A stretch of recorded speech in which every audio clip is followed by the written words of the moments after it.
I'm with Oliver Nash, the main man from Manifesto Design. And today we are going to do a deep dive on video first strategies for companies. Most of the companies we work with here on the coast tend to be real estate related, but really applies to any company, but we're taking it from a real estate perspective. And also to explain a little bit about the collaboration and the need for it. So I'll start just with explaining as briefly as I can what a video first strategy is and where it comes in.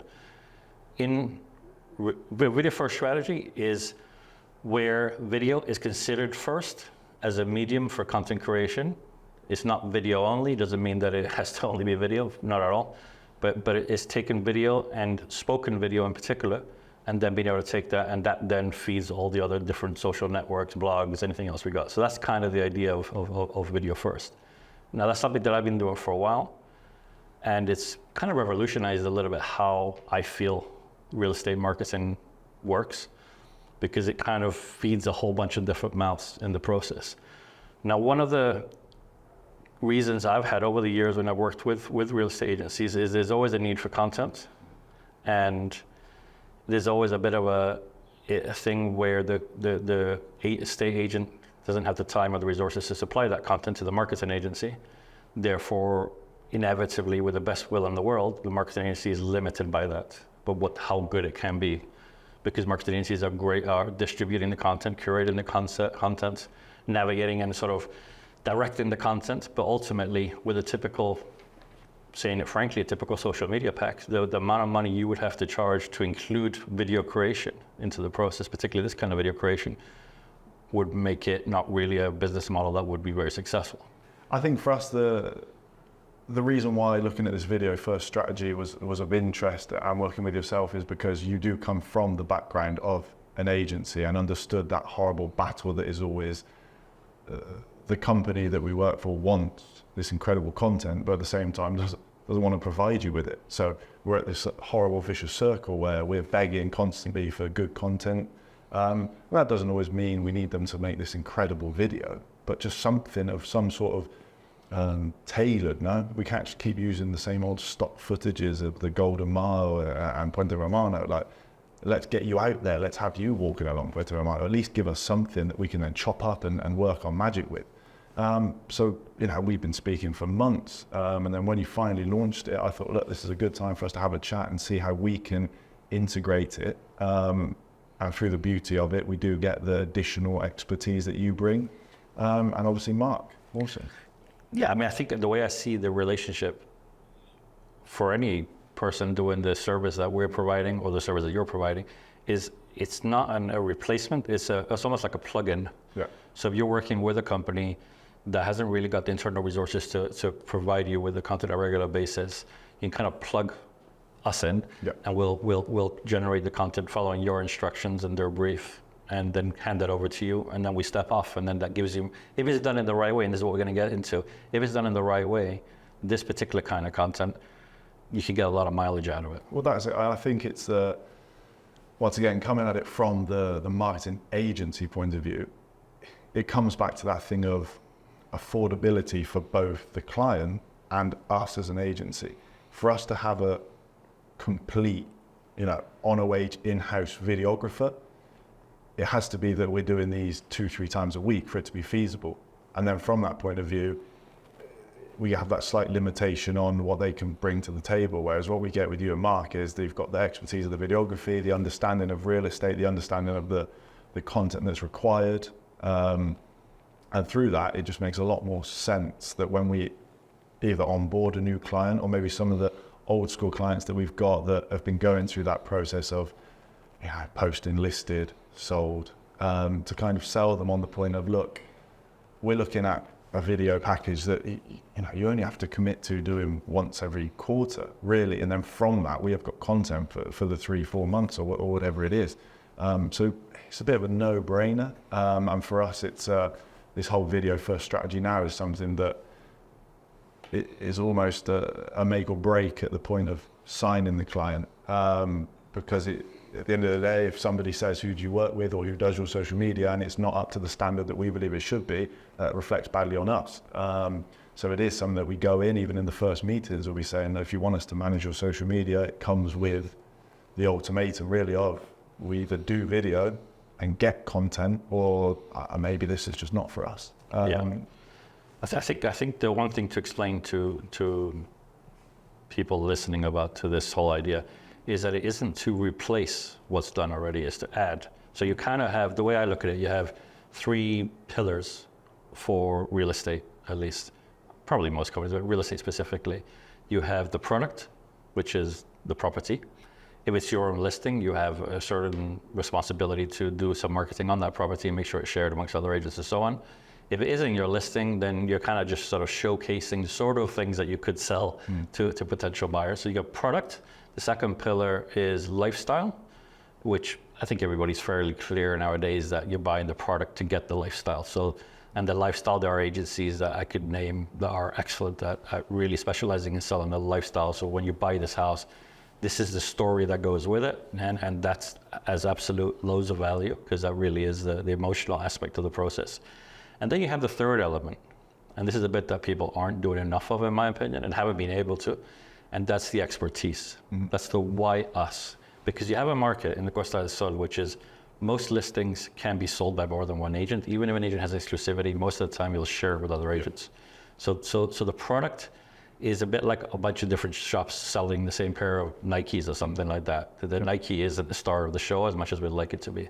Then the lifestyle is universal. So you sell, the Puerto Banús is Puerto Banús wherever you're selling it. So, you're going to want, if you're dealing with a market that doesn't know the area, then you're selling the lifestyle. Or if it's an area that is lesser known, maybe you're selling a lifestyle there, maybe like Soto Grande in comparison to Marbella. So that lifestyle element that's a sexy part of the thing. Yeah. If you wanted to think of a social network, you'd be thinking of lifestyle is Instagram and expertise is LinkedIn, if you wanted to really think about that. That same thing again, though, isn't it? It's not, they have to be done at the end of the day. You have to talk about Puente Romano, you have to talk about the schools in the area. What we don't want is people thinking that, you just have to talk about the golden visa. But you have to talk about that because it's just the bread and butter of the industry. But what we're trying to get at is let's sell your agency, let's bring a bit of personality to it. Let's make it a reason why when they're scrolling through Instagram and they see 5 of the same area guides, why they then click on your account and they get connected to you. Let's just hear a little bit about the background. Let's learn a little bit about where the people come from, their experiences, some like hidden stories or things. So just something that gives you some sort of connection. Yeah, I think in all marketing, the idea is to highlight what you're good at and what you have going for you. And the problem, if you only do product and lifestyle, is that it doesn't allow you to sell those things that you have. Maybe you have a nice office or several offices. If none of your marketing reflects that, then you basically make it easier for competition that doesn't have offices. If same applies if you have a big team, or maybe you have a small team, but you are a super expert on the topic. Exactly. You're a specialist in Los Arqueros or somewhere, and you have all this knowledge that nobody else has about this one area, but you're only doing lifestyle and product. It basically gives you, if you don't do it, it's a disadvantage, and if you do it, it's an advantage, because people ultimately in a second home market, they are doing a lot of the purchase process and the initial part of it and the decision making from afar. And the affinity that they're going to build with you, if you only do it face to face, then you can only show your expertise to the person that you have in the car with you, which are the leads that you've managed to convert. Now, I'm not going to bore us to tears in terms of percentages of leads to sales and so on and so forth, but it's a small percentage of the audience that are getting to see how good you are at what you do and what your real true level of expertise in your topic is. However, doing it as part of your overall marketing mix, suddenly you can reach people that you don't even know who they are yet, but they get to know who you are. That's it, and I think it's the add-on. It's that little bit now that people are doing a bit more research. They are now bombarded more than ever with almost the same products, the same properties. So people are doing a bit more behind the scenes of, okay, so who is this agency? Like you said, is there an office? Who is the team? Who is the expertise behind the team? And that's really what we're trying to get at, is that's the content that needs to be created and promoted. And it can be so organically done because all you're doing is showing what you do and who you are. And really, it's just we come in and put a bow on top and just make it as easy as it is for you possible to show that. Because I think the difficulty is starting. And the thing is, I think it's important to just clarify that it doesn't require Video First Marbella to be the ones that do it. You can do it in-house, you can do it, you can use external people, you can, there's a ton of excellent videographers on the coast, and because they tend to specialize more on the lifestyle and product, their film quality is amazing. This is packaged in a way that, from my own experience of doing it, is a way that I know is sustainable for most agencies. If the budget is no issue, you get a Hollywood crew in for every time you want to do a reel. That's amazing, but that's not the reality of the market as I see it. So I expect to see other companies or other suppliers offering the same service in the next 12 months, 36 months, whatever. But I think that's a good thing. I think that's a good thing because it's a need. Now, we know that for years we were wishing we could do once in a while, go to our boss, our customer, our agent, and plug a USB into their brain, extract all that information, and then use that for social and content creation and newsletters and so on. But that wasn't possible. This is the nearest thing. If planned correctly, the agent turns up, does their thing, and leaves. Yeah. We handle all the technical stuff. You guys handle all the planning and the use of the material afterwards. And really, that relationship between us and you of this is how we want to give you the information, the information, how we're going to shoot it so that you can get the most out of it. Again, is an organic thing that it'll be a tailor for each customer. But really, it is based on one thing and one thing alone, is providing as much value as possible with the least disruption in the shortest space of time at the most affordable rate. And it sounds like a sales pitch, but it's because it's not sustainable otherwise. It's not because that's the best way of doing it. The best way of doing it would be hire a company every time you want to do a video and then do it in a different place and make it sexy, make it look good. And there's no need for things to be boring and stuff like that. But this really is a very specific need that's being filled here. And it doesn't replace any of the other services. That's the thing I'm trying to say. It's something that has become available. Now, if you do it right, the amount of material you can get out of one session this is the key differentiator, isn't it? That is the key. Obviously, being a marketing agency, we have worked with dozens of different videographers. Where this is different is it is designed to get the most out of a session. The amount of times where in the past, I think this maybe is where certain agents, real estate agencies, have been burnt. They've put this big money into this amazing video, and then they look at it and go, oh, we've got, the one video, 2-3 minute video, and that's it, and we've posted it on every social media now, and that's kind of it. Brilliant. Whereas this is designed where, let's just make a really easy example. You do one video format and it can be chopped up into 10 reels. And now suddenly, you've got a weekly posting you can do. It's all linked together into this lovely client journey from YouTube through to Instagram, through to the website. And that's the difference. This is where this is different. It is designed to get the most out of the, let's say, 3 to 4 hour session. And I think we've done a few things together now, enough for you to get a sense of what we're talking about, even though we've been speaking about this for over a year. We have a couple of examples, without going into any names, where one was well planned, one was a little bit less planned, just a little bit less planned from our perspective at least, that we didn't really know what was going on exactly. And would I be right in saying that the amount of material you'll be able to get out of one versus the other is probably quite different? Substantially. I would say if we said they both filmed 3 videos, we're looking at double the content out of one of them as what we've got from the other. But I think it's finding that balance between what they expect from it and what they want from it. I think this is something that, in a world now where everyone wants just to, let's book it in, let's do it next week. Let's take the extra week and plan and take our time. The way we go about it, and I'm sure we'll get into it, is having the Zoom call first, understanding, right, what do you want to get from it? We'll always explain to you that we're going to have to go through the nitty gritty, the selling guide, the buying guide. You're going to have to do that, okay? But Are there key areas that you want to bring to the table? The difficulty, I think, is we cannot plan what you're going to say for your own agency. That's where it's difficult. We can come in, we can give the ideas, what you need to talk about, the duration of the video, how much that could be cut up, what is then going to be done with it.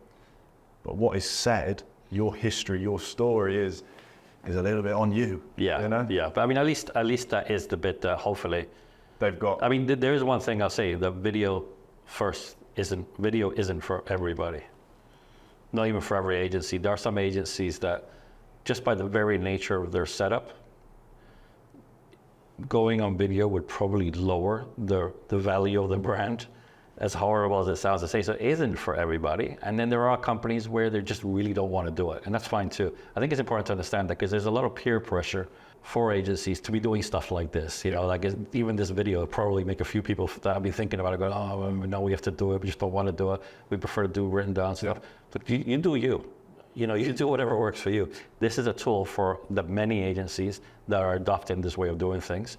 And it's just finally a service that's designed to do a very specific task, which is being able to provide original output. If you got two websites from two typical agencies from Marbella and looked at their Puerto Banús guide, as an example, written guide, they will be almost identical.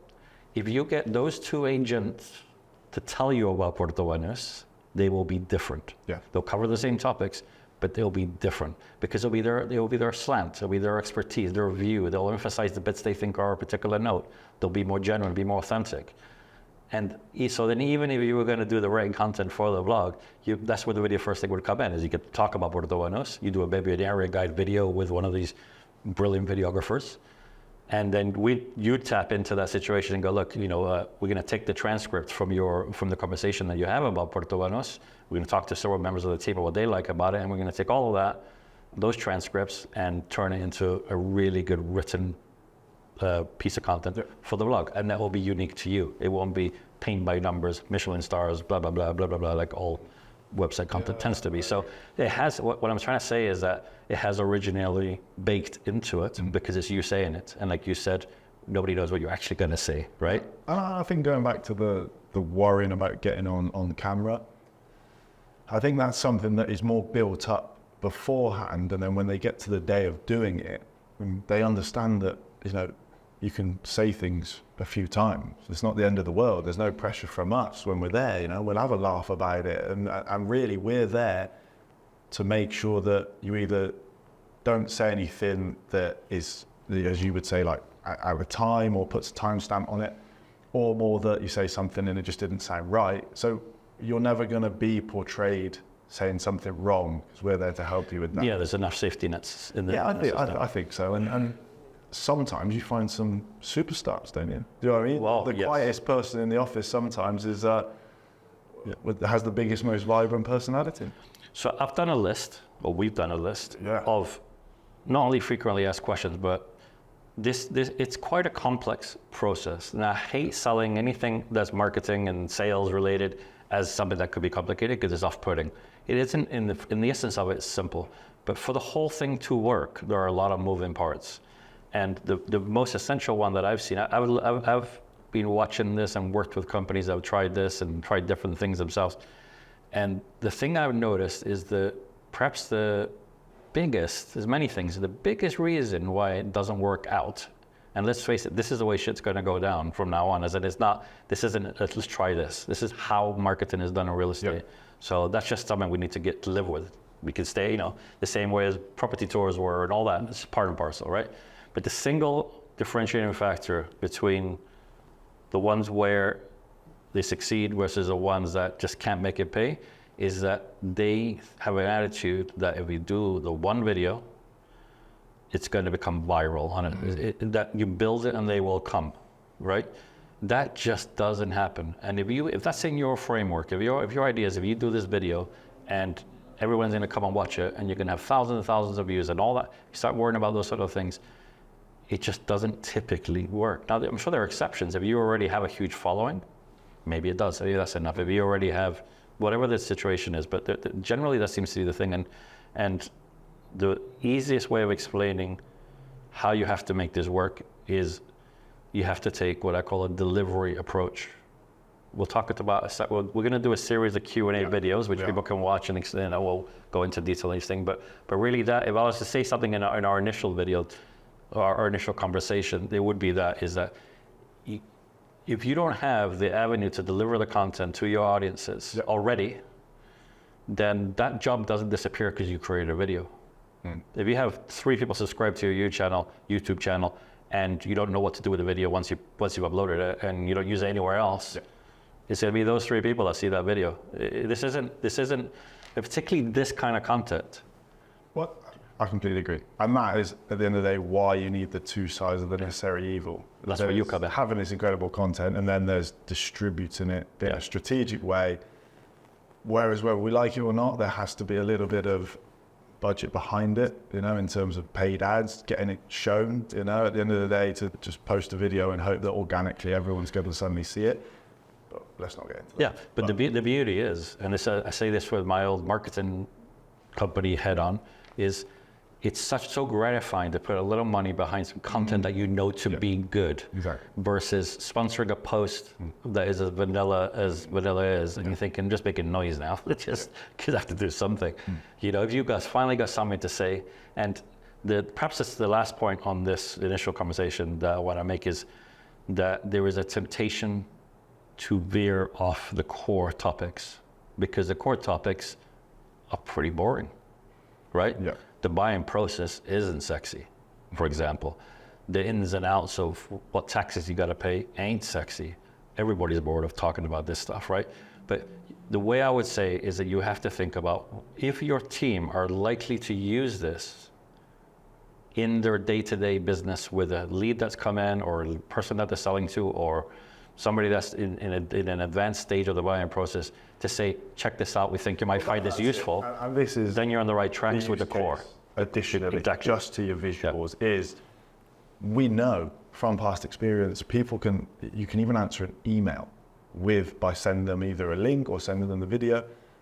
Like you said, someone's thinking, okay, so what's the next stage? We're now looking at it, we've seen the house, so what's the buying process in Spain? Well, instead of sending them to a buyer's guide where they have download a PDF, or all of this, well, tell you what, check out our YouTube video where we go through it in depth. Now it's a different world. And it's you saying it. Yeah. It's not someone else, or it's not just a neutral piece of writing on a piece of paper. It's actually your explanation. Yeah, they're connecting that knowledge with you. Yep. So when the time is right for them, not when it's time right for you, it's you that they will trust, know, like, and want to deal with. And that's not a theory. That's just how it works. Yeah. I think, above all, I think the biggest thing for video is for me, it takes away barriers.